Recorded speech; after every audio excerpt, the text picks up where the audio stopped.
Listo, adelante, doctora Josefina. Buenas noches. En nombre de la Sociedad Venezolana de Cardiología, le damos la bienvenida a esta segunda clase del segundo curso de Cardiología Intervencionista y Estructural que comenzó este año y que de verdad le agradecemos que su asistencia y el feedback que tengamos con ustedes es muy importante, ya que este es un curso de muy alta calidad. Ustedes saben que todas estas charlas son realizadas por grandes especialistas y expertos en la materia. Antes de darle la palabra a la gente de la sección de intervencionismo, quería recordarles las próximas actividades de la sociedad. Tenemos para el jueves 22 de mayo a las 7 de la noche la cátedra itinerante sobre cardio-oncología. Por favor, no se la pierdan. Luego tenemos el 29 de abril, que también es jueves, síndrome coronario agudo, una actualización al día de hoy de cómo es el tratamiento que la va a dar el doctor Pedro Moreno. Y por último, el 30 y 31 de este mes, tenemos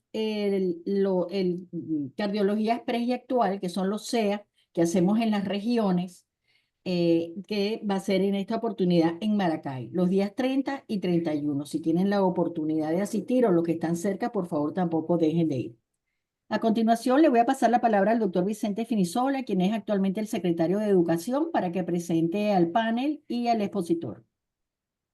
Bueno, muy buenas noches a todos. Muchas gracias por el apoyo permanente a las actividades científicas de nuestra Sociedad Nacional de Cardiología.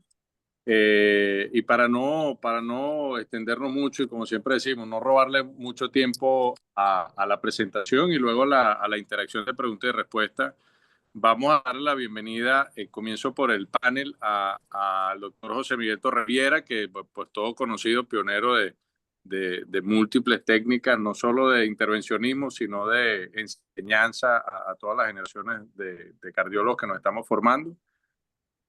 Bartolomé Finisola, pues Barto, que ha sido un entusiasta de este simposio y que fue pues, uno de los embriones que comenzó esta actividad y ha tenido todo el apoyo de la Sociedad Igor Palacio.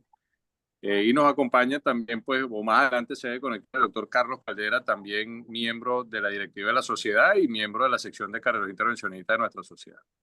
Y pues nos enorgullece en esta ocasión recibir al doctor Víctor, el doctor Víctor Rodríguez, que hemos tenido el privilegio y el honor de compartir sala en múltiples ocasiones con él y compartir actividades académicas también con el doctor Víctor. El doctor Víctor es cardiólogo intervencionista adjunto y coordinador del servicio del Hospital Universitario de Caracas y de la Clínica Santa Sofía, proctor de Mayval y pues un entusiasta de la cardiología estructural. Y en esta oportunidad el doctor nos va a compartir pues, una charla muy interesante en el manejo intervencionista de la miocardiopatía hipertrófica, pues qué sabemos y qué debemos todo de esta interesante patología. Muchas gracias a todos. Por favor, los invito, pongan sus preguntas en el box de preguntas y respuestas para tener una interacción fluida al final de la presentación. Muchas gracias. Bienvenido, Víctor. Un placer tenerte con nosotros. Ok, muchas gracias a los organizadores de este evento por esta gentil invitación. Gracias y me complace mucho ver amigos que tenía un ratito que no veía, José Miguel, Josefina, Vicente, Bartolomé. De verdad que para mí es un placer compartir con ustedes. Vamos a hablar un poco entonces de ablación septal con alcohol en miocardiopatía hipertrófica obstructiva. En realidad voy a tocar unos temas tópicos con respecto a la miocardiopatía en general y luego con la miocardiopatía hipertrófica y la ablación septal en particular. Entonces tenemos que la miocardiopatía es un trastorno del miocardio en el cual el músculo cardíaco es estructural y funcionalmente anormal en ausencia de una enfermedad que explique esta falla de estructura y funcionamiento. Es decir, un paciente que no tenga enfermedad coronaria, que no tenga hipertensión arterial, que no tenga una valvulopatía, que explique el daño estructural y funcional del corazón. Las miocardiopatías las podemos clasificar en hipertrófica, conocida por todos, se caracteriza por un aumento del grosor de pared, disminución de volumen diastólico final, fracción de eyección preservada. La miocardopatía dilatada, con adelgazamiento de las paredes, volumen diastólico final aumentado, cavidades dilatadas y fracción de eyección reducida. La miocardopatía no dilatada del ventrículo izquierdo, que puede ser la hipocinética no dilatada, la ritmogénica del ventrículo izquierdo, y la no compactada, y la miocardiopatía ritmogénica del ventrículo derecho, así como la miocardiopatía restrictiva. Digamos, esta es la clasificación actual de las miocardopatías. Desde el punto de vista de la miocardiopatía hipertrófica propiamente dicha, podemos clasificarla desde el punto de vista morfológico en simétrica y asimétrica, y desde el punto de vista de la repercusión hemodinámica en obstructiva y no obstructiva. Hoy nos vamos a referir a la miocardiopatía asimétrica obstructiva. La prevalencia de la miocardiopatía hipertrófica es del 0,2% en adultos y 0,029% en niños. Entonces tenemos que la miocardiopatía hipertrófica no es más que un trastorno miocárdico primario que se define clínicamente por la presencia de hipertrofia del ventrículo izquierdo con masa miocárdica aumentada que no se explique por una sobrecarga crónica de presión. Desde el punto de vista de la herencia, tiene un rasgo autosómico dominante, es una enfermedad hereditaria. Desde el punto de vista histológico, existe un desorden en la arquitectura de fibras miocárdicas, las cuales son hipertróficas, tienen variación en su tamaño, están mal alineadas, y además hay una hipertrofia de la media de las pequeñas arteriolas, como se ve aquí en el cuadro de la derecha, lo que trae como consecuencia una reducción de la luz, y esto produce una isquemia miocárdica. De tal manera que en la miocardiopatía hipertrófica hay isquemia miocárdica, primero por el aumento del grosor de pared en ausencia de vasculatura que la supla, es decir, hay un desbalance entre oferta y demanda por esa razón, pero además porque hay daño en la media de las pequeñas arteriolas. Desde el punto de vista fisiopatológico, hay un aumento del grosor del septum. El aumento del grosor septal hace que aumente la velocidad en el tracto de salida del ventrículo izquierdo.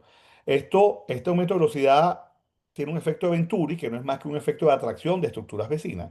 La estructura vecina es la valva anterior de la mitral, la cual se adhiere al septum y entonces empeora la obstrucción, aumenta la velocidad, pero a su vez, al estar en sístole adosada al septum, se produce una insuficiencia mitral. Digamos que es lo que se produce desde el punto de vista fisiopatológico en esta patología.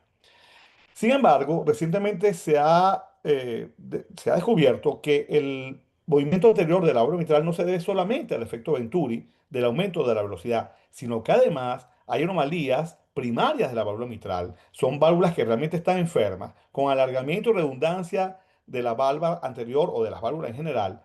Generalmente hay fijación anómala de las cuerdas y hay anomalías también con respecto a los músculos papilares, lo que produce unas valvas laxas, unas cuerdas flojas, lo que contribuye, además del efecto Venturi, a el movimiento anterior de la mitral con la consiguiente empeoramiento del gradiente y empeoramiento de la insuficiencia valvular. Entonces tenemos que la miocardiopatía hipertrófica obstructiva, tenemos difusión diastólica por el aumento del grosor de pared y por la difusión o el mal alineamiento de las fibras desde el punto de vista histológico. Hay obstrucción del tracto de salida del ventrículo izquierdo, ya dijimos, tanto por el septum como por el movimiento anterior de la válvula mitral. Hay isquemia miocárdica por el desbalance, como lo comentamos. Hay insuficiencia mitral, coexiste con fibrilación auricular en la mayoría de los casos y hay difusión autonómica en estos pacientes. Los criterios diagnósticos de miocardiopatía hipertrófica se definen como un espesor de pared mayor o igual a 15 milímetros en ausencia de una causa que lo explique, es decir, en ausencia de sobrecarga sistólica de presión del ventrículo izquierdo. Cuando tengamos pacientes con septum o con grosor de pared entre 13 y 14 milímetros y se asocia antecedentes familiares, debemos estudiar a estos pacientes puesto que pueden ser la fase incipiente de la enfermedad. Los síntomas, la mayoría de estos pacientes en realidad permanecen asintomáticos durante gran parte de su vida. Sin embargo, puede presentarse la disnea, angina de esfuerzo, síncope y palpitaciones en los pacientes con esta enfermedad. ¿Cómo le diagnosticamos? Bueno, como todo síndrome, los antecedentes personales y familiares, la exploración física, el electrocardiograma y la imagen cardíaca. Con respecto a los antecedentes familiares, simplemente hacer un buen interrogatorio, evaluar qué pacientes, qué familiares directos tienen con miocardopatías hipertróficas. En los estudios genéticos, esta es una miocardiopatía que se puede heredar en la mayoría de los casos como un trastorno mendeliano autosómico dominante con penetrancia variable. En los estudios genéticos, a pesar de que son importantes, no nos permiten en la mayoría de los casos pronosticar muerte súbita ni la evolución natural de la enfermedad. Sin embargo, bueno, se toma en cuenta, por supuesto.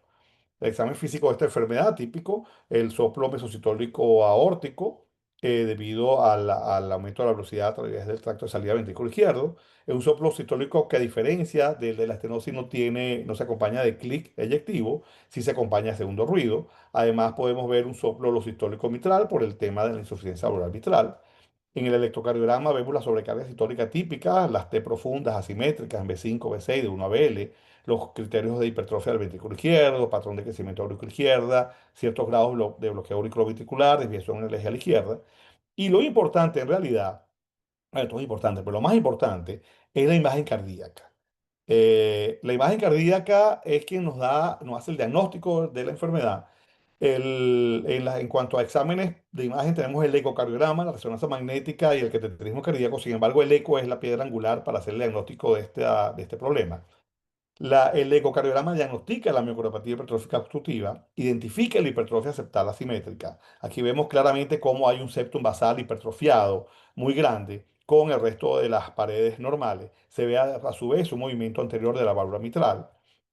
El movimiento anterior sistólico de la válvula mitral es perfectamente evidenciable en el ecocardiograma. Aquí vemos en lo que quisiera hacer un psicocámara cómo hay un movimiento anterior de la válvula mitral hacia el tracto de salida, pero donde se evalúa realmente el movimiento anterior es en el modo M, donde hay movimiento anterior de la válvula mitral en sístole. Con respecto al eco, siguiendo el eco, mide el gradiente de presión de una manera objetiva, detecta la obstrucción dinámica del ventrículo izquierdo. Aquí vemos cómo hay aliasing en el tracto de salida del ventrículo izquierdo con una velocidad de 5 metros, 4 veces la velocidad cuadrada, eso da algo así como 100 milímetros de mercurio de gradiente, es decir, que mide efectivamente el gradiente. Evalúa la válvula mitral y la aurícula izquierda. Aquí vemos la insuficiencia valvular mitral torrencial prácticamente.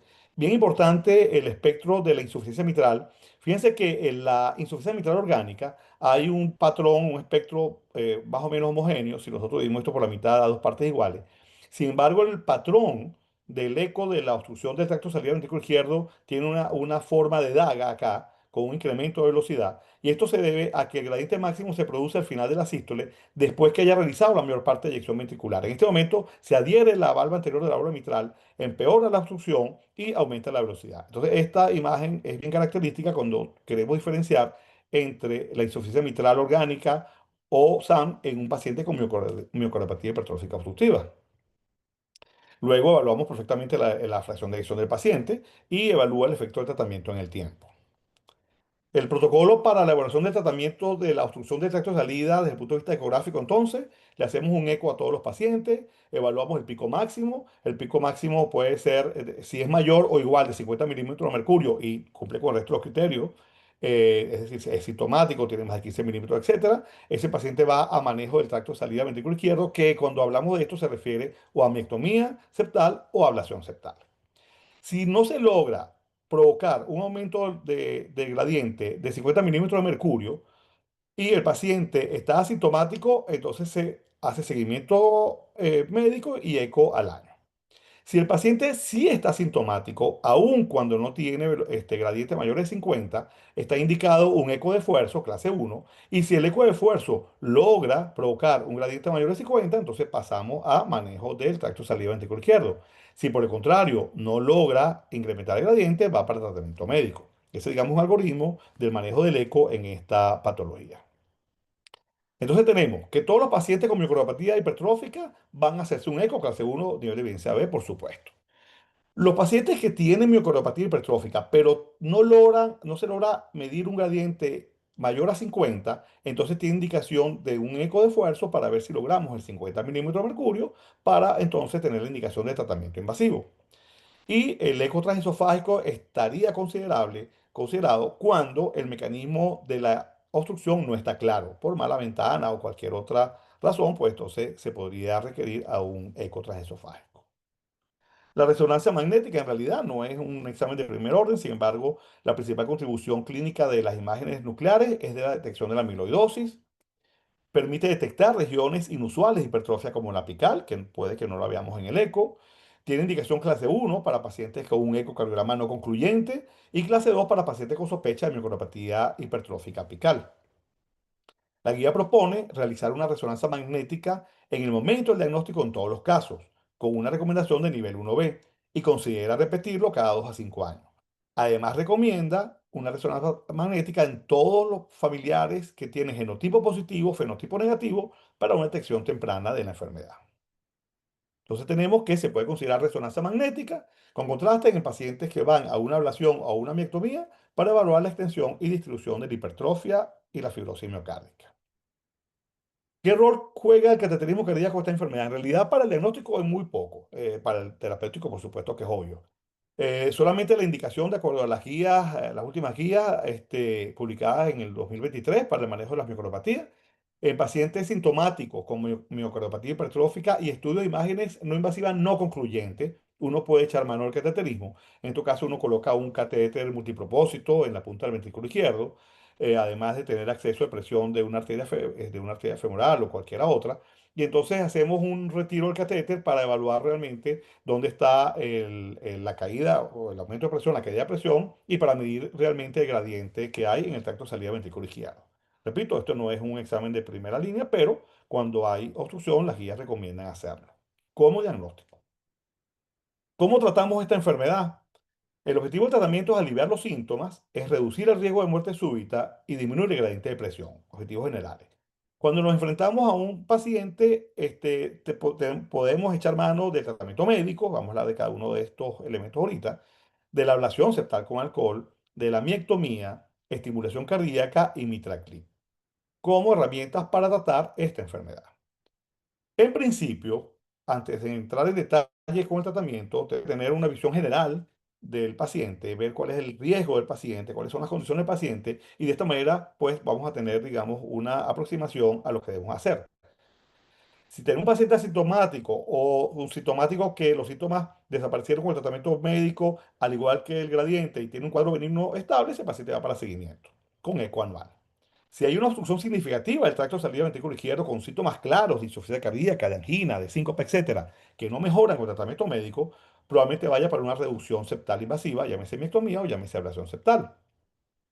Si hay un aumento significativo de riesgo de muerte súbita, de acuerdo a los algoritmos conocidos por todos, probablemente vaya para un cardiodefibrilador. Si el paciente cursa con fibrilación auricular y tiene alto riesgo de eventos embólicos, o va para una reversión a ritmo sinusal o anticoagulación.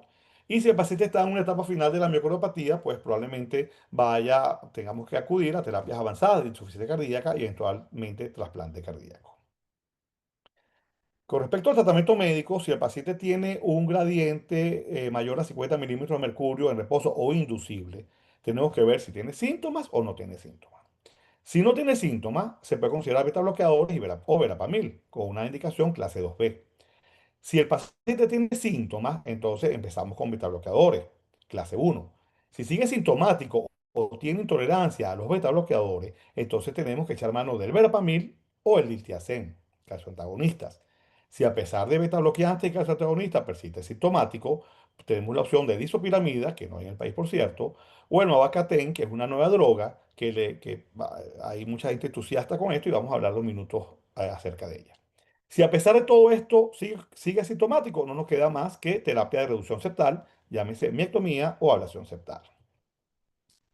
El Novocatin es un inhibidor de la miosina. Es una opción de tercera línea para el tratamiento de la miocardopatía hipertrófica obstructiva sintomática con una recomendación 2A. Esta droga reduce la interacción entre la actina y la miosina, que son las proteínas responsables de la contracción del corazón. Entonces, al disminuir esta interacción, lo que tenemos es un efecto inotrópico negativo, lo que va a aliviar la obstrucción del tracto de salida ventrículo izquierdo. Se ha demostrado que esta droga mejora los síntomas, la capacidad funcional y la capacidad de ejercicio en pacientes con esta enfermedad. Esta droga, hay varios trabajos se han publicado al respecto. Aquí tenemos uno de los últimos que se publicó en febrero del año pasado. Fue un estudio randomizado, doble ciego. Se incluyeron 251 pacientes, 123 para la droga y 123 para el placebo y 128 para la droga. Un seguimiento a 30 semanas.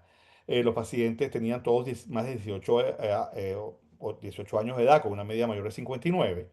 Tenían todos, por supuesto, hipertrofia miocárdica con una obstrucción del tracto de salida con gradientes mayores a 50 y todos estaban en clase funcional 2 a 3. Los resultados de este estudio fueron realmente dramáticos, una reducción del gradiente desde alrededor de 80 alrededor de 38. A pesar de que una droga inotrópica negativa se mantuvo la presión, la fracción de eyección más o menos igual en el tiempo, hasta las 30 semanas. Y bueno, ya vimos que hubo una caída de gradiente de presión en todos los pacientes. De tal manera que esta droga fue efectiva en reducir los gradientes del tracto salivado ventrículo izquierdo, mejoraron los síntomas, mejoró la capacidad funcional y mejoró el estado de salud en los pacientes con miocardopatía hipertrófica obstructiva sintomática severa estudiados. Algunos comentarios generales con respecto al tratamiento médico, que es lo que estamos hablando ahorita. Hay que evitar la digoxina en los vasodilatadores arteriales porque aumentan el gradiente de presión. Y debe considerarte siempre que uno vaya a hacer un tratamiento invasivo, llámese miectomía o ablación, de restaurar el ritmo sinusal o al menos controlar la frecuencia, porque hasta que estos dos elementos no se resuelven, no estaría indicado un tratamiento invasivo intervencionista. ¿Cuáles son las terapias de reducción septal? Pasando al siguiente ítem, la miectomía septal y la abrasión septal con alcohol. Las recomendaciones para tratamiento de reducción septal son las siguientes. La primera es la clásica para todo el mundo, que son pacientes con gradiente del tracto saliva ventrículo izquierdo en reposo provocado mayor de 50 milímetros de mercurio, que se encuentran en clase funcional 3 a 4, a pesar de un tratamiento máximo tolerado. Se recomienda miectomía en lugar de ablación en niños. En niños no se hace ablación septal. Y en pacientes adultos, los cuales tengan una patología distinta a la miocardiopatía, llámese estenosis aórtica, enfermedad coronaria multivaso, insuficiencia mitral orgánica, entonces, por supuesto, el paciente va para una miectomía y además va para la solución quirúrgica de su patología distinta a esta.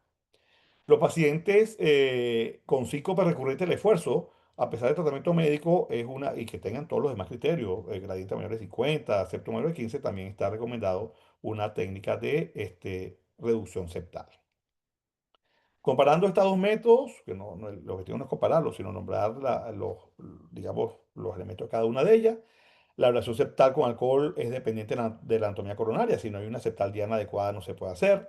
No trata anomalías mitrales, por supuesto. No trata la FA directamente. No altera el riesgo trombótico. Tiene una mortalidad muy baja. Es mínimamente invasivo y requiere marcapaso de un número más o menos considerable. Uno de cada 10 pacientes. Sí, uno de cada 10 pacientes. La miectomía septal es independiente de la anatomía coronaria, no importa la coronaria como sea, si es una diana adecuada o no, porque igual se puede hacer la miectomía. Permite correcciones de otras patologías como la mitral, por supuesto, ya que está operando el paciente. Permite el tratamiento de la fibrilación auricular, le puede hacer procedimiento de MEIS. Permite la exclusión de la orejuela y tiene una muy baja mortalidad con una incidencia marcapaso un poco menor que la de la ablación septal con alcohol. En general, para decidir una u otra conducta, si la localización de la obstrucción es subvalvular o apical, puede ir para una miectomía. Sin embargo, si para la ablación se requiere que sea subvalvular. La hipertrofia para la miocardiopatía, para la miectomía puede ser de cualquier tamaño, 30, 40, 50, bueno, en realidad 30, 40, 50 milímetros, y se puede hacer miectomía quirúrgica. Para una ablación septal se requiere que el grosor del septum sea menor de 30 milímetros y mayor de 15, por supuesto. La insuficiencia mitral puede ser orgánica, sea para cirugía y se hace de una vez una plastia mitral o tratamiento para la válvula. Y para la ablación se requiere que tengas una insuficiencia mitral relacionada con el movimiento anterior de la válvula mitral, o sea, una insuficiencia funcional. Ya dijimos que un paciente que tiene otras enfermedades quirúrgicas puede ir a una miectomía y si tiene enfermedad de un solo vaso o no tiene enfermedad puede ir a una ablación. O una otra enfermedad que requiera cirugía puede ir para la ablación. La miectomía se prefiere en pacientes adultos jóvenes o jóvenes y la ablación, ya lo dijimos, se prefiere en adultos mayores. El efecto hemodinámico de la miectomía es inmediato, mientras que la ablación septal es progresivo en 3 a 12 meses. En cuanto a la complejidad del tratamiento, ya sabemos que la miectomía requiere intubación orotraqueal, esternotomía, circulación extracorpórea, es un procedimiento mucho más cruento, mientras que la ablación es mínimamente invasivo. Y el requerimiento de marcapaso es un problema en ambos, más en la ablación que la miectomía. Entonces, resumiendo el tratamiento quirúrgico, la miectomía septal extendida con resección de valvas, plicaturas de valva y o anillo de bandas de anuroplastia mitral es lo que se hace en este tipo de cirugía. Es un procedimiento seguro, con una mortalidad hospitalaria muy baja de menor al 2%. Se logra una reducción considerable del gradiente inmediatamente con alivio de los síntomas y tiene una supervivencia a largo plazo superior al 90 y al 85% a los 5 y 10 años respectivamente. La verdad que es una técnica probada que tiene muchísimos años realizándose, mucho más que la ablación septal. Y sabemos que entonces que el tratamiento no es solamente miectomía, sino es miectomía extendida más el tratamiento de la válvula mitral, que ya dijimos además que generalmente tiene afectación orgánica por lo que hablamos de las cuerdas y los laxos de las valvas, etcétera. La ablación septal, en cambio, es un procedimiento no quirúrgico para tratar la miocardiopatía hipertrófica obstructiva. Consiste en inyectar alcohol, aquí vemos, a través de una arteria que irriga el septum basal en el punto donde la válvula anterior de la mitral se une con el septum, acá, lo que produce un infarto controlado que una vez que se produce la cicatriz, se va a reducir el tamaño del septum, va a mejorar el flujo a través del tracto de salida y va a eliminar el efecto del movimiento anterior de la válvula mitral.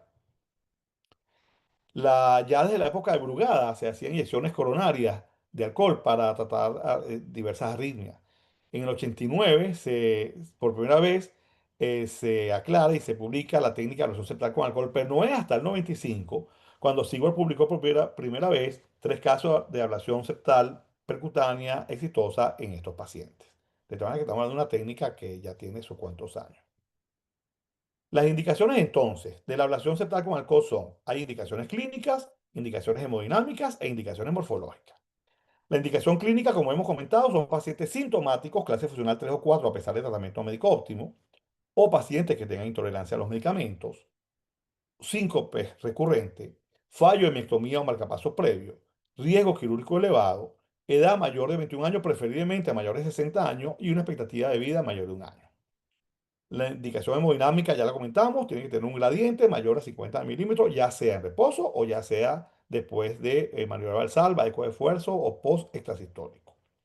Y la indicación morfológica, que tenga una hipertrofia del septum mayor de 15 milímetros, ya dijimos que también menor a 30, que tenga obstrucción subaórtica con movimiento anterior de la válvula mitral, que tenga una rama septal adecuada, que irrigue un septum basal que esté relacionado con el movimiento anterior de la válvula mitral y que es responsable del problema, y que tenga ausencia de anomalías graves de la válvula mitral u otras estructuras que requieran cirugía cardiovascular.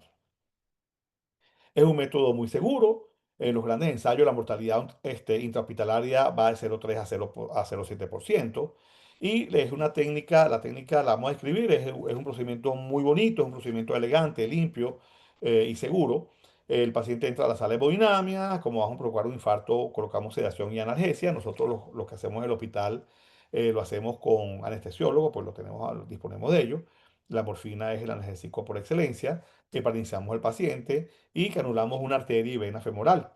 A través de la vena femoral subimos un marcapaso hasta la punta del ventrículo derecho y podemos tomar una o dos arterias femorales, una donde va el catéter guía, generalmente un XB 3.5, a través del cual vamos a pasar la guía, el balón, etcétera, para la ablación septal, y la otra arteria que canulamos, esto es electivo, para pasar un pigtail a la punta del ventrículo izquierdo y tener la caída de gradiente, monitorear la caída de gradiente instantánea al momento del procedimiento, al momento de inflar el balón, al momento de hacer la presión, etcétera. Entonces, aquí vemos el balón de marcapaso con su baloncito, siempre balones, siempre marcapaso con balón para evitar la perforación del ventrículo. Aquí hacemos una coronariografía para identificar, aquí tengo los nombres de los colegas aquí, pero me imagino que aquí está la flechita donde está la primera septal. Se hace la angiografía, la descendente anterior y vemos la septal diana. Luego tomamos una guía floppy 0.014 y le hacemos una curva primaria y una curva secundaria, generalmente una guía pues hidrofílica o floppy. Lo primero que hacemos después de hacer la inyección y ver la arteria diana, pasamos la guía a través de la primera septal. Generalmente no hay mucho problema en avanzar a través de la septal una vez hecha la curva. Y lo avanzamos lo más lejos posible, aquí vemos con claridad la guía 0.014. Luego, a través de ella vamos a pasar el balón. Ese balón debe tener una relación de 1.1 a 1.3 con respecto a la relación de la arteria. Nosotros usamos nitroglicerina intracoronaria para alcanzar el máximo diámetro posible de los vasos y en base a ella tomar las decisiones. Una vez que inflamos el balón, como está acá, en la mitad nominal, usamos balones cortos preferiblemente, hacemos una primera inyección para ver si no hay paso de contraste a través del balón que no esté bien incluido hacia la septal. Si eso pasase, pues hay que inflar, hay que darle más presión al balón. Luego que hacemos esto, vamos a pasar medio contraste, ya vamos a hablar de ello, a través del balón y vamos a identificar las estructuras, primero desde el punto de vista geográfico. Si nosotros vemos, como en este caso, que la primera septal tiene colaterales hasta de 70 anterior, por ejemplo, entonces, por supuesto que hay que abortar el procedimiento, porque vamos a inyectar alcohol que va a llenar la descendente anterior. En realidad, esto es una cosa. Y si esto no ocurre, y el eco, ya vamos a hablar del eco, demuestra que esta arteria septal es la arteria ideal para el tratamiento, entonces vamos simplemente a inyectar alcohol absoluto al 100% a razón de 1 cc por minuto generalmente 3 cc. Nosotros pasamos 1 cc por minuto, esperamos 4 minutos más, es decir, damos un lapso de 5 minutos, inyectamos la segunda dosis de otro cc con una jeringa de insulina durante 1 minuto, esperamos 4 minutos, es decir, un total de 5 minutos y podemos pasar a la tercera dosis. ¿Cuánto alcohol pasamos? Depende del grosor del septum. Generalmente se dice que 1 mililitro de alcohol por cada 10 milímetros de espesor del septum. Entonces, un septum que mida 30 va a llevar probablemente 3 mililitros de alcohol absoluto. En igual eso lo estamos monitoreando durante el procedimiento y vemos pues si ponemos o ponemos más o menos. Pero generalmente esa es la guía general, un cc por cada 10 milímetros de espesor. Aquí vemos cómo se oblitera la primera septal después de haber hecho la ablación septal. Con respecto al eco, es muy importante, Josefina se va a poner contenta, porque la ablación septal es un procedimiento ecodirigido. Nosotros utilizamos en realidad combinación de 3 mililitros de contraste yodado más 2 mililitros de solución salina y 1 mililitro de aire agitado. Eso está publicado. Eso lo mezclamos en 2 jeringas con una llave de 3 vías. Es lo mismo que hacemos para la detección del foramen oval permeable. Y esa combinación de ese contraste con solución salina y aire agitado es lo que vamos a pasar a través del balón, el cual sabemos ya que está inflado. Y eso va a teñir o va a identificarlo. ¿Cuál es la zona que está irrigada por esa septal? En este caso, por ejemplo, vemos que el septum basal se hace ecorefringente con la inyección de contraste, en ausencia de ecorefringencia en otras partes del corazón, lo que nos dice que la arteria septal que estamos tratando como arteria diana es la adecuada para inyectar el alcohol. En ocasiones, la primera septal puede irrigar la pared libre del ventrículo izquierdo, el ventrículo derecho, la pared inferior, músculos papilares, septum medio, banda moderadora, en cuyos casos, por supuesto, que está contraindicado el procedimiento. De manera que en ocasiones vamos a hacer una ablación septal, tenemos el anestesiólogo, tenemos el eco, tenemos el paciente, tenemos todo, pero cuando inyectamos la arteria diana, resulta que irriga territorios distintos a los deseados y, por supuesto, se aborta el procedimiento. Aquí tenemos varios ejemplos. Cuando inyectamos contraste a través del balón, se impregna en los músculos papilares, aquí se opacifica la banda moderadora, el septum medio, de manera que todas estas condiciones son contraindicación para continuar con el procedimiento. Nosotros vemos que más del 50, se observa más del 50% de reducción de gradiente en más del 90% de los pacientes inmediatamente. Sin embargo, en otros pacientes menos y la reducción de gradiente va a ser progresiva en el tiempo. Hay una reducción continua del gradiente de presión. Aquí vemos cómo hay un gradiente inicial de 70 milímetros de mercurio y en algunos casos inmediatamente después no se ve gradiente. Sin embargo, esto no es lo que se observa normalmente. Lo que se observa normalmente es que hay una primera fase perioperatoria donde hay una reducción significativa del gradiente por un aturdimiento y asinesia del tabique ablacionado, que todavía no está necrosado, ni mucho menos cicatrizado. Luego viene una segunda fase, que es la primera semana, donde el gradiente aumenta incluso a niveles preoperatorios, que uno se preocupa, si tenemos esta información no nos vamos a preocupar más. Y luego hay una tercera fase que va de los 3 meses a los 12 meses, donde el adelgazamiento del área ablacionado y la formación de cicatriz van a conducir a una reducción permanente y significativa de la obstrucción que puede llegar hasta, como dije, de 3 a 12 meses. Las complicaciones de este procedimiento son muy bajos, 0,5%, las mismas que ocurren cuando uno hace un cateterismo intervencionista. Y lo que sí es frecuente son las alteraciones del sistema de conducción, con bloqueo AV de primer grado en la mayoría de los casos, bloqueo AV de tercer grado temporal durante la inyección del alcohol y que puede durar las primeras horas o días posterior. Por ello es que nosotros dejamos el marcapaso temporal, lo usamos de antes del procedimiento, o sea, en el momento del cateterismo y lo dejamos las 48 horas que va a durar el paciente en coronario, si es que pues no se resuelve antes. En varios registros, para concluir el tema de la ablación septal, la mortalidad a los 30 días es de alrededor del 1%. Durante el seguimiento, la mortalidad por cualquier causa fue de 2,4%, no leo acá. La tasa de supervivencia al 1, 5 y 10 años tras la ablación septal fue del 98%, 89 y 77% respectivamente. La ablación septal con alcohol redujo el gradiente de manera significativa en todos los pacientes, de tal manera que es un procedimiento seguro y eficaz para el tratamiento de la ablación septal, de la miocardiopatía hipertrófica obstructiva. En conclusión, la ablación percutánea es una terapia eficaz en pacientes con miocardiopatía hipertrófica obstructiva sintomática grave y refractaria a tratamiento. Genera disminución del gradiente de presión, del grosor del tabique, del grado de insuficiencia mitral y mejora la calidad de vida. Y los estudios de seguimiento han demostrado seguridad y eficacia del procedimiento que ofrece alivio sintomático en la mayoría de los pacientes.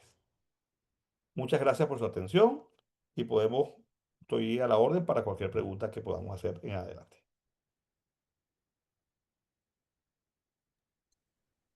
Bueno, muchísimas gracias, doctor Víctor. La verdad que es un orgullo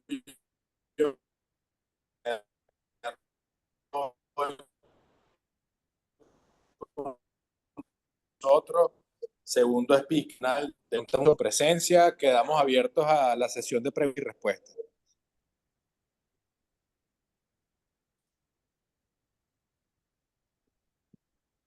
Yo voy a comenzar con una pregunta, doctor, porque hemos visto que como en todas las áreas del intervencionismo estructural se ha avanzado mucho en relación a la tecnología.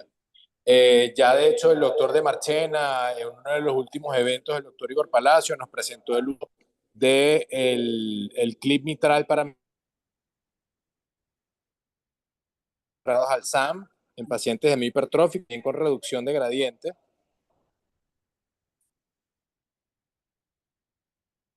Se,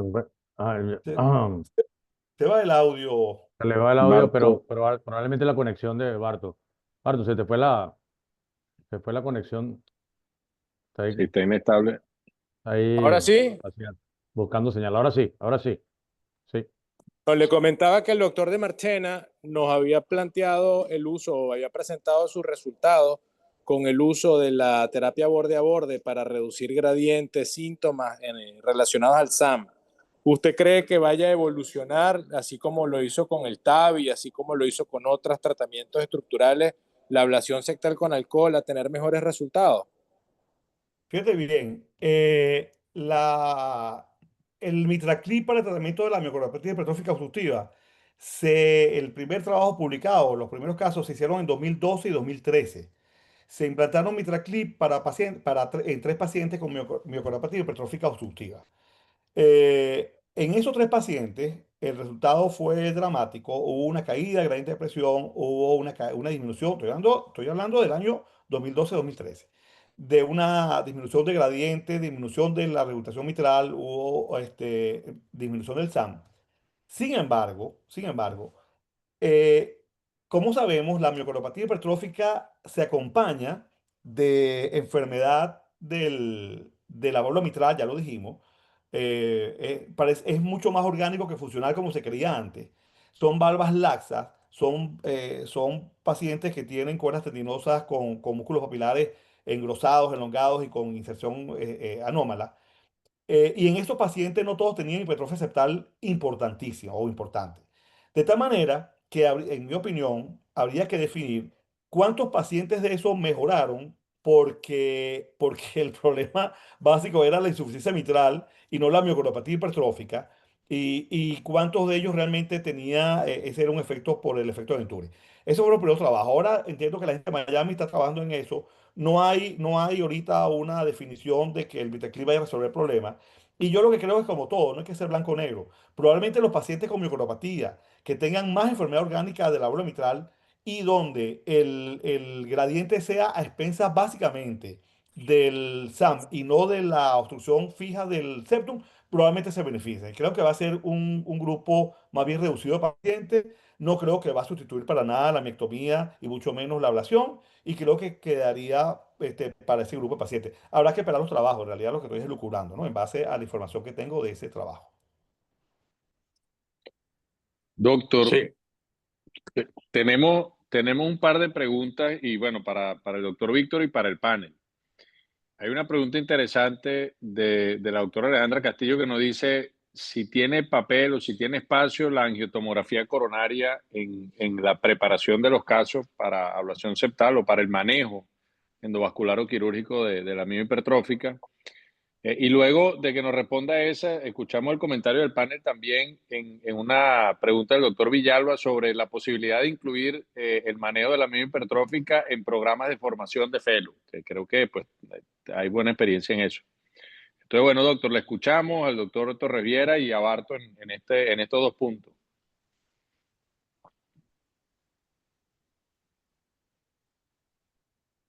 Entiendo que José Miguel y Bartolo van a responder eso, ¿no? No, No, tú tú siempre el eres que. Tú siempre el que responde porque tú eres la estrella y nosotros completamos algo si es necesario. Mira, la tomografía, la tomografía es un estudio muy, muy versátil. Define bien el ventrículo izquierdo, sin embargo, la resonancia creo que define mucho mejor lo que se busca en estos casos. No creo que sea de utilidad ordinaria la tomografía para estos pacientes. De hecho, Claro, porque la guía ni siquiera lo... probablemente Víctor va a tener la misma limitación de la la geografía. geografía cuando no has colocado el balón. O sea, tú ves la sectal hermosa, que tú dices, este es el caso ideal, pero cuando haces la inyección de contraste con el vaso ocluido por el balón, te das cuenta que perfunde áreas que están en otro riesgo y ahí decides, probablemente, Es correcto. Tal vez, solo tal vez, bueno, de hecho la guía ni siquiera la nombran, ¿no? Dentro de los estudios de imágenes para esto, pero se me ocurre ahora con el advenimiento de la tomografía y ahora que estamos haciendo TAVI, estamos haciendo coronarias por tomografía, angiotac, para descartar enfermedad coronaria. Eh, Esto lo digo porque estamos en tercer mundo, por supuesto. Nosotros hacemos en la actualidad un cateterismo diagnóstico en el clínico o en la santa a los pacientes antes de decidir si el paciente va para ablación septal o no. Porque si no tiene ni siquiera septal, no estoy hablando ni siquiera del eco, estoy hablando de que no tenga septal.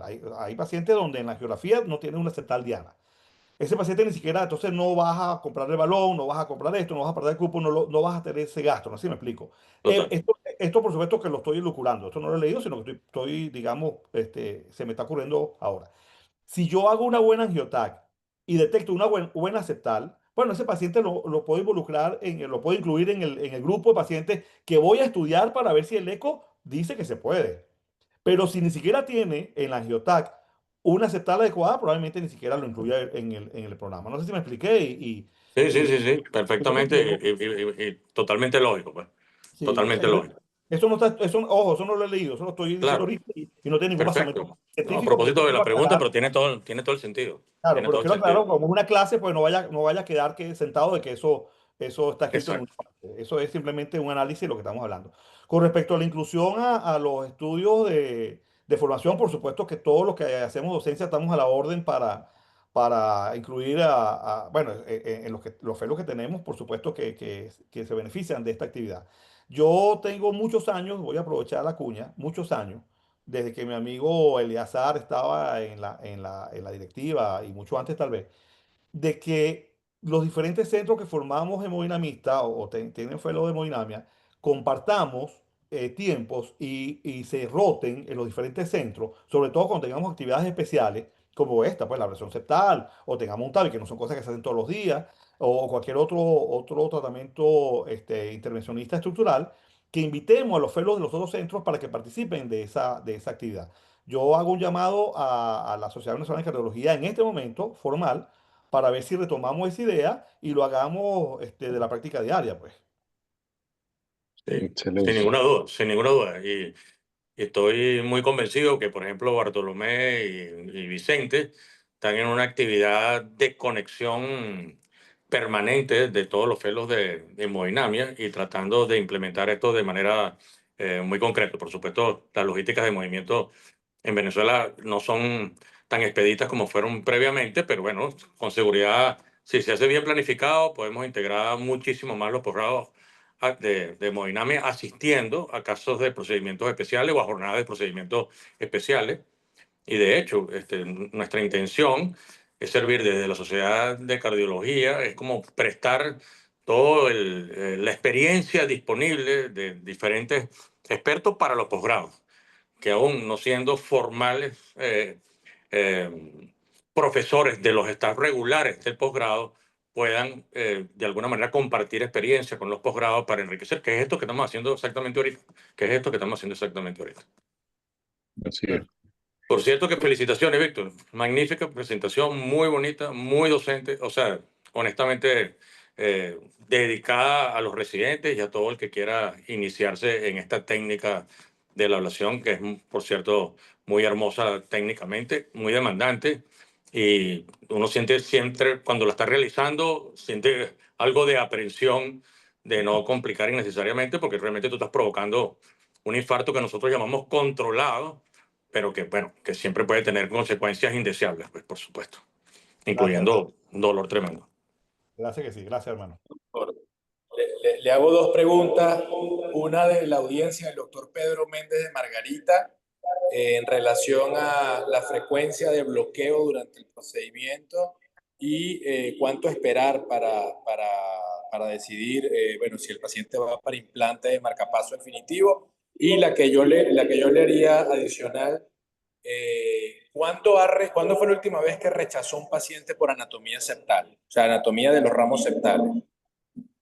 Bueno, empiezo por Ujú. la segunda. La semana antepasada hicimos dos casos.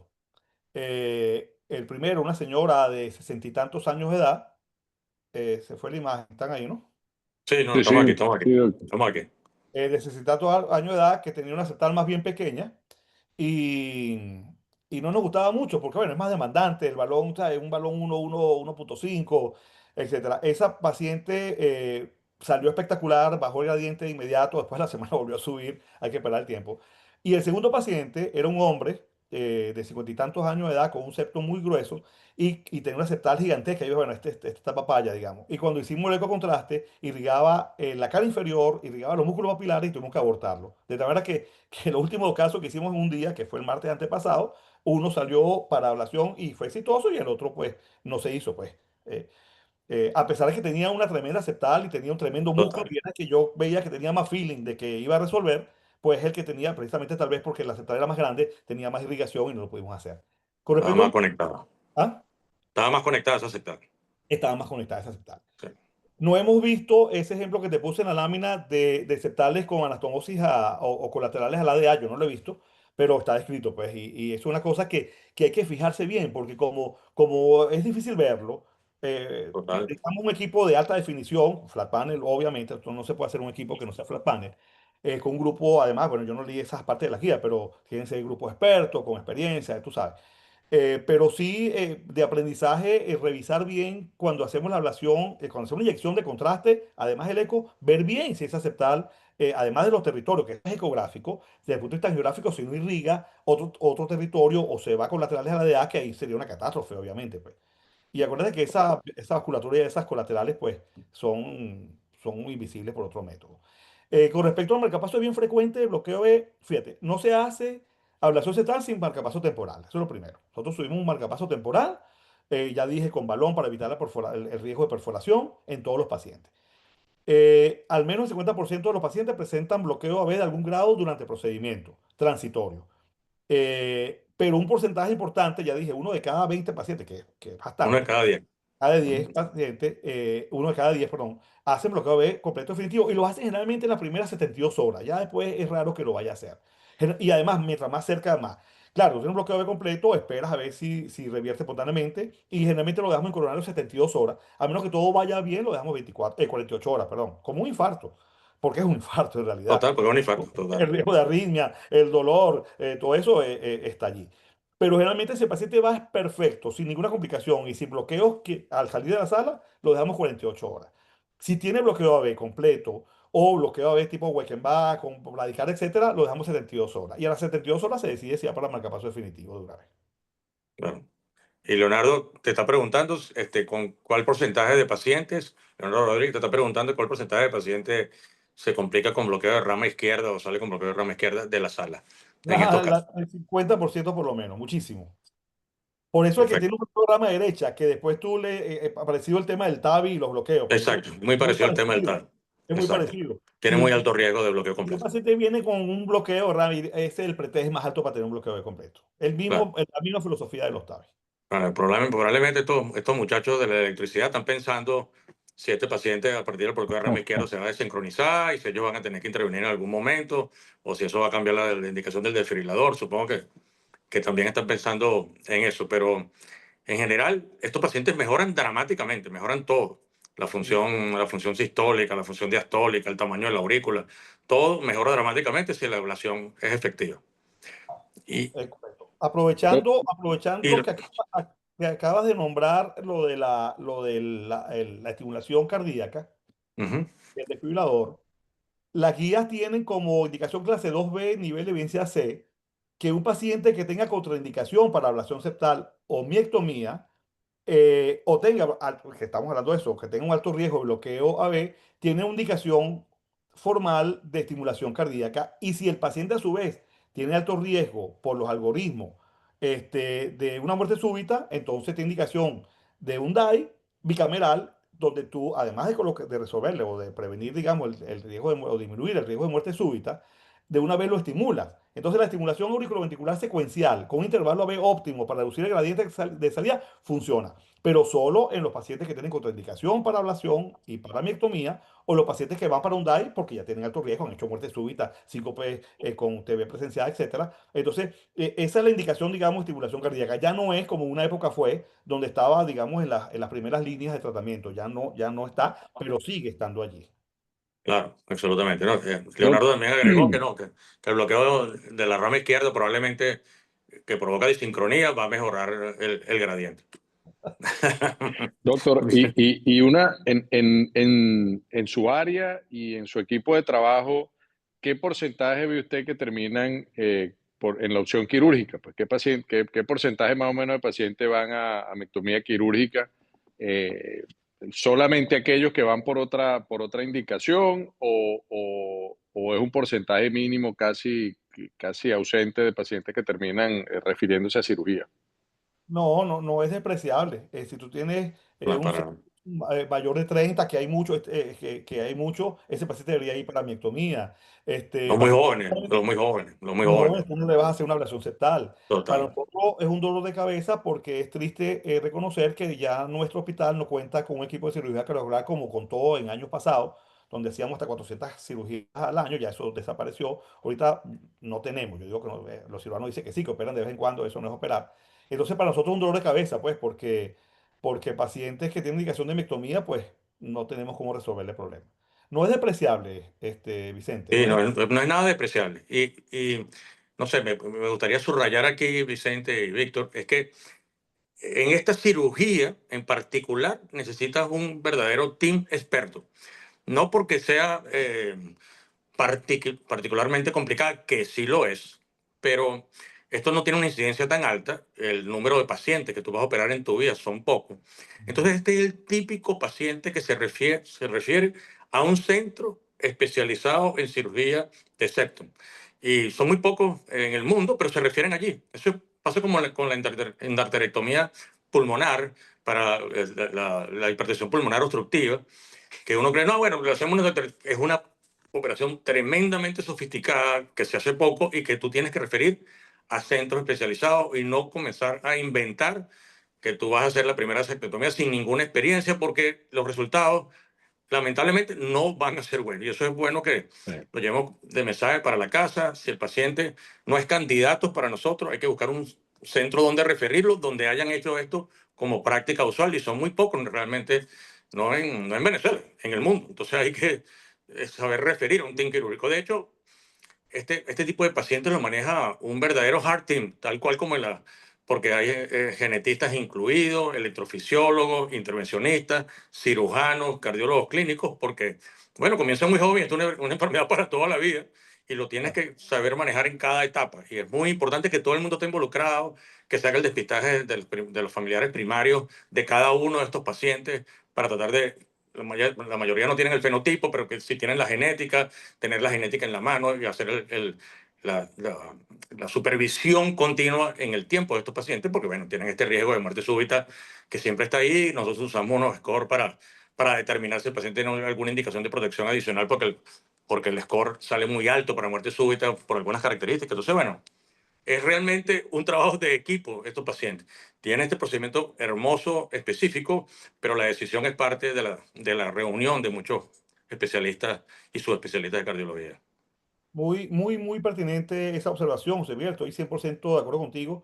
Y solamente voy a añadir, reforzando lo que estás diciendo, que no es solamente la miectomía septal extendida de la parte alta del septum que es la responsable de la obstrucción, sino que además hay que hacer resección de las válvulas, aplicatura de las Total, válvulas, total, es etcétera. Y altamente sofisticada resulta, y complicada. y resulta que en los mismos trabajos leídos y la conversación con los cirujanos, en Venezuela la mayoría de los cirujanos, no todos, pero la mayoría, ante una insuficiencia mitral que pudiera ser reparada. Esto es mundial, esto no es Venezuela. Sí, Opta sí, por sí, un sí, esto es reemplazo. mundial, esto es mundial. Opta por un reemplazo porque es más fácil, porque es más sencillo. Total, total, Y total. porque requiere, el entrenamiento necesita realmente un entrenamiento importante para hacer una plastia mitral, eso no es una tontería.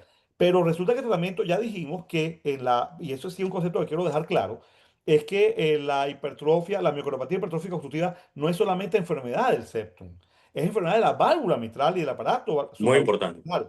Que total. eso antes se consideraba y a propósito de lo que dijo hace rato Bartolomé con el tema de los MitraClip, antes se consideraba que el tema de la mitral era, bueno, era un efecto hemodinámico por el efecto Venturi y ya está. No, no, no, hay daño en la mitral. Entonces, la cirugía tiene que ir acompañada del tratamiento de la válvula mitral, que no es reemplazo. Y eso realmente requiere una experticia bien. Una experticia muy sofisticada, sí, muy alta. Total. La otra cosa Entonces, que quería... doctor, Ajá. pareciera que en el tema de la ablación con alcohol siempre va a haber un día, como dicen, vivimos hoy para morir mañana. Tienes la oportunidad de volver a entrar a la sala o de finalmente decidir si vas a pabellón en otro momento, pero el tema de la cirugía es que tiene que ser una cirugía prácticamente resolutiva completa, lo que Total. obviamente le incrementa el perfil de riesgo y cómo no, para nuestro entorno, pues el perfil de costo, ¿no? Claro. Otra cosa adicional que quería comentarle, opinión y experiencia con el tema de la embolización de ramos septales, más allá de la ablación. ¿Sabe si la tecnología va hacia allá o si tuvo cabida con el uso de coils como se hizo antes y que ya no está tan en uso? Y también hacían una pregunta por allí con el tema de la tolerancia y el manejo de la fibrilación auricular de estos pacientes. El tema de los COVID se intentó, no, se hizo, y no dio los resultados, porque el tema del infarto es por el efecto químico del alcohol en todas las ramificaciones, no solamente la obstrucción, no es solamente la obstrucción por un infarto, por una trombosis coronaria, es por el efecto bioquímico o químico que puede producir el alcohol en el miocardio propiamente dicho. De tal manera que los trabajos Totalmente. con COL, que fueron muchos al principio, no dieron los resultados esperados. Eh, la segunda parte de la pregunta era, Sí, a mí también se me fue. La segunda parte de la pregunta Bar- fue... ¿Tú estás reparado, Vicente? No, no, Barto ha tenido la conexión inestable. Bartolomé se acordará. Manejo de la FA, manejo de la FA, no, está Ah, diciendo claro, el manejo Ahí de la salió enfermedad. manejo de la FA. Bueno, mira, Ya volví. Me una de las me atrevo a limitaciones, contestarle a una pregunta. Ya va, te Sobre hablaba del ablación manejo de la Ya FA, que, deja que ventricular. te hable. ya va, Nosotros ya nos va. arriesgamos hace unos meses algo muy, digamos, muy particular, ¿no? Una niña de 10, 15, 16 años que se estaba graduando de bachiller con un septum de 30 milímetros, pero imposible el planteamiento de resolverla como cirugía, pero fue una intervención, y lo hago la acotación porque hicieron la pregunta en menores de 20 años, el doctor Julio de San Cristóbal, una indicación muy compasiva, ¿no? La niña no toleraba Total, hacer total, nada, una niña que no total, total. disfrutaba el colegio, no podía ir a la playa, del estado Falcón. Y afortunadamente, después de unas imágenes escabrosas de unas vacuolas de alcohol en ese septum tan grueso, una imagen de verdad que no se te fija y no se borra, ya la niña se graduó, va para la playa, pero hicimos la acotación de que el día de mañana, más temprano que tarde, ella va para una cirugía de miomectomía y una reparación mitral, y esa es la meta, ¿no? Lo que hicimos fue ofrecerle un tiempo, se pudo graduar de bachiller, se pudo hacer su acto de grado, disfruta de la playa, pero definitivamente el futuro de la enfermedad sigue progresando en el miocardio. Excelente, felicitaciones. Fantástico, claro. Hay que individualizar cada caso. Entonces, Víctor, nos quedaba pendiente hablar de fibrilación en este contexto. Una de las indicaciones de la ablación septal, de técnicas de reducción septal, que es como se llama el término general, llámese Total, miectomía, exige de que tú tengas un control absoluto de la fibrilación auricular. O sea, si tú tienes una FA con respuesta ventricular rápida o que no está absolutamente controlada, tienes contraindicación absoluta de ya sea de ablación o ya sea de miectomía. Luego, la reversión al ritmo sinusal va a depender del tamaño de la aurícula y va a depender de muchas cosas. Se busca siempre revertir al ritmo sinusal, ya sea por una cardioversión o ya eléctrica o, digamos farmacológica, eso no importa. Pero claro, si tiene una aurícula que sea de un tamaño adecuado. Recuerda que esta patología cursa con dilatación de aurícula izquierda por el tema del SAM y la sobrecarga de volumen de la aurícula por el tema de la insuficiencia mitral. Eso básicamente con respecto. Siempre que se pueda revertir al ritmo sinusal, debe hacerse, no es esta patología, Debe intentarse, en total. cualquiera. Pero si tiene una aurícula izquierda gigante, pues ya ahí ni siquiera vale la pena intentarlo. Lo que sí es seguro es que no puedes ir a una terapia de reducción septal si no tienes un control absoluto de la fibrilación auricular. Eso sí es un hecho. De hecho, es una contraindicación, pues. Claro, y de hecho, la fibrilación auricular en particular en este contexto es una indicación absoluta de anticoagulación. Siempre, no tiene que ver con el chat VASC, con el chat sin VASC, realmente con el nuevo. Siempre es una indicación de anticoagulación formal y de hecho muchos son todavía inclinados a que esta anticoagulación se haga con warfarina, pero bueno, se acepta que se haga con DOAC realmente y funciona. Y el control de la arritmia en sí. Bueno, nosotros tenemos estos pasos que señaló Víctor perfectamente, que comenzamos con metabloqueantes y tratamos de ver si controla la frecuencia y controla los síntomas, puedes subir a verapamil, puedes combinar ambas drogas, puedes usar disopiramida. Y bueno, supongamos que a nosotros nos regalan el Mevacantén y bueno, por supuesto, todos estos pacientes deberían hacer una prueba terapéutica con Mevacantén, no hay ninguna Sin duda. duda, No sin hay duda. ninguna duda. O sea, tú le pones el Mevacantén a estos pacientes y la mejoría en los que funcione, como los resincronizadores, que en lo que funciona, que es como aproximadamente el 80% de los casos, es un milagro prácticamente. Pero nuevamente quedan 20% que no responden, que quedan obstructivos. Entonces, bueno, hay que llamar al doctor Víctor Rodríguez, que lo vea, que lo hacemos, que se llamamos a los cirujanos. Y entonces, bueno, vuelves otra vez al camino donde tienes que Claro. hacer una reducción de septum y hacer la misma discusión que hemos tenido hasta ahora. No Absolutamente. tengo claro la indicación de ablación de la fibrilación en este contexto.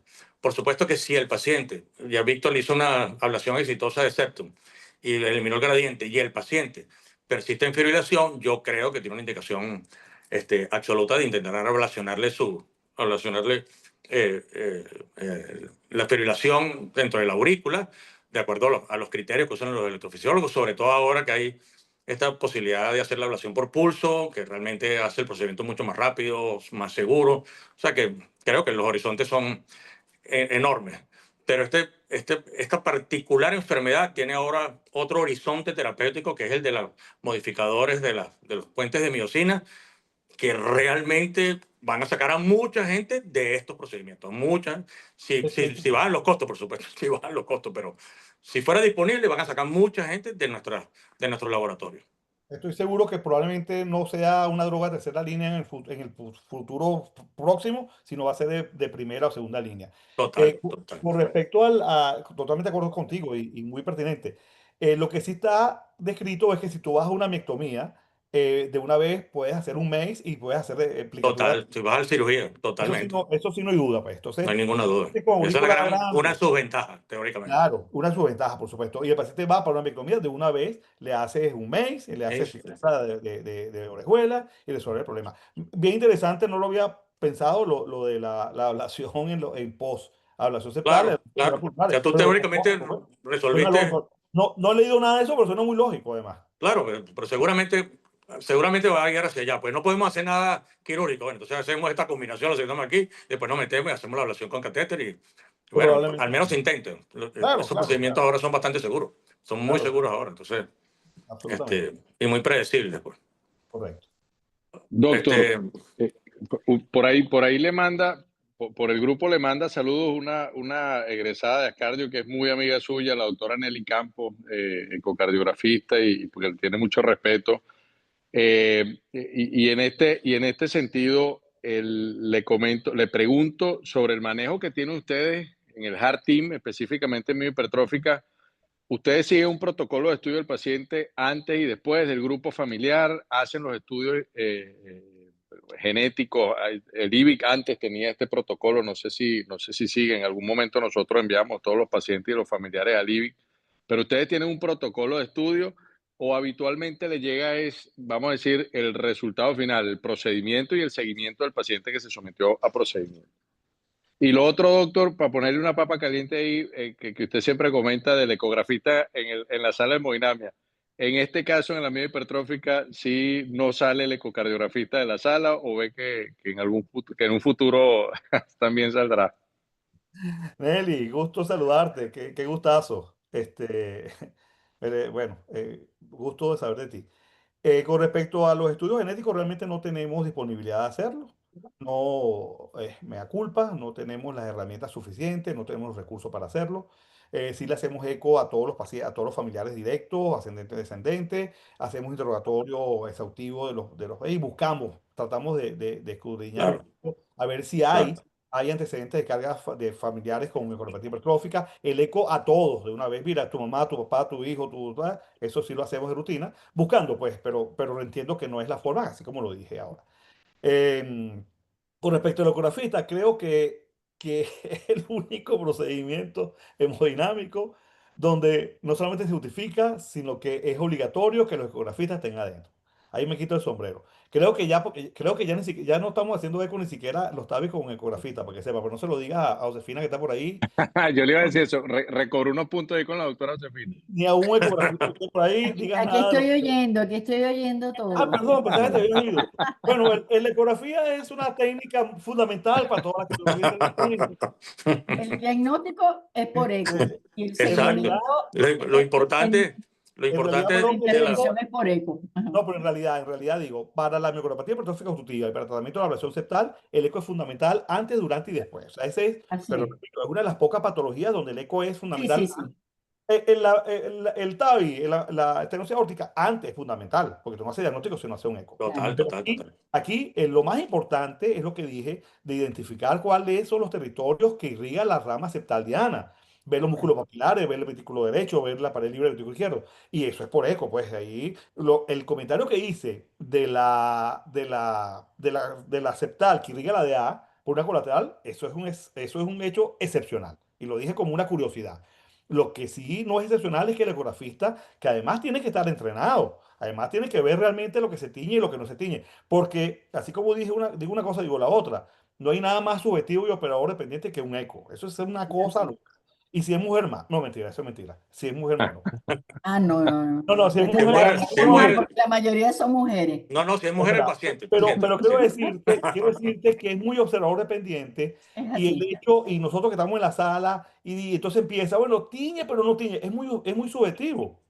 En realidad, hay unos Y muy mira, evidentes. Oye, mira, el, se puso el eco refringente y está muy claro, pero algunos no son tanto.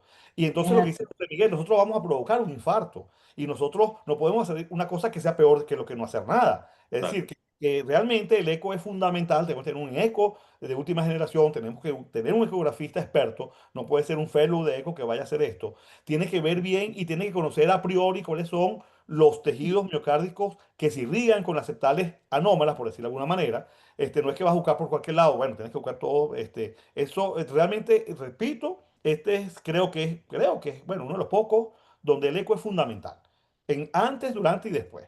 No existe Sí, ablación no, septal. bueno, pero no, todavía en estructurales hay mucho, es muy ecodependiente en muchas situaciones. La de las válvulas mitrales, las válvulas tricupídeas, no hay más manera de colocar eso si no tiene un soporte ecográfico, pero además Sí, muy sí, y en avanzado para congénito, en colocar los congénito clips, para mucho colocar. también. ¿Ah? En congénito mucho. Ya no, ecogénito ni hablar, bueno, Hay por eso, gente o sea que, hay gente que hace, no, repito, sí, corrijo la expresión. Quería decir que no es lo más frecuente, digamos. Hay gente que está haciendo cierre foramen solo con eco, por ejemplo, casi. sí, Casi. claro, claro, claro, Pero total. bueno, pero me refiero que en este caso en particular es fundamental, pues es lo que Sí, quería sí, sí, decir. total, Y total, total. lo demás era un chiste malo para meterme con Josefina, en realidad. Sí, sí, sí, sí, sí, sí, sí, sí, sí. No, pero ya Ni con sabemos. los ecocardiografistas ni las mujeres, porque la mayoría de los ecocardiografistas, todavía ni eso no nos han tumbado, somos mujeres. Mal, porque si So- fueran Exacto, hombres fuera un exacto, desastre. exacto. son como los pediatras, es un gentío, ¿sí? Ahí no se Eso es puede una pedir más gentarada, a eso eso. es una gentarada porque se necesitan condiciones especiales para hacer un buen ecocardiografía. Es que la ecocardiografía, como todos los procedimientos, son operador dependientes, pero Sí.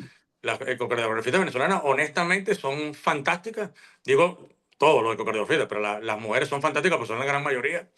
y tienen esa cualidad muy particular de escudriñar dentro de esa escala de grises qué significa algo y qué no significa algo, y eso es muy importante, porque eso lo da simplemente el entrenamiento visual, el reconocimiento de patrones. Y haces tanto que llega un momento, esto ya lo vi, esto es esto, y ya se acabó. Así es. Es algo así. Totalmente de acuerdo, totalmente de acuerdo. Así es. Bueno, Bueno, muchachos, creo que le hemos quitado la cena al doctor Víctor Rodríguez. Probablemente tenga un problema en su casa. Ahorita, en cualquier momento se asoma en la cámara la esposa para decir, ¿hasta cuándo es esto? ¿Hasta cuándo es esto? ya le están haciendo señas. Felicitaciones nuevamente, Víctor. Excelente, excelente la presentación. Fantástica la discusión. Todos aprendimos muchísimo. Muchísimo. Inmensamente agradecido de la Sociedad de Cardiología. Siempre serán, no, eres un invitado permanente. Esperamos que nos veamos pronto nuevamente en persona y si no por aquí, porque todo el mundo está de alguna manera más conectado aquí. Llegamos a mucha más gente cuando lo hacemos por vía online. Muchas gracias. Para mí de verdad que es un honor. Estoy a la orden siempre que lo deseen y realmente agradezco la invitación y admiro el esfuerzo que están haciendo todos porque este es un trabajo de verdad que lleva tiempo y lo están haciendo muy profesional y con un alcance de realmente bien, bien grande. Lo felicito de verdad.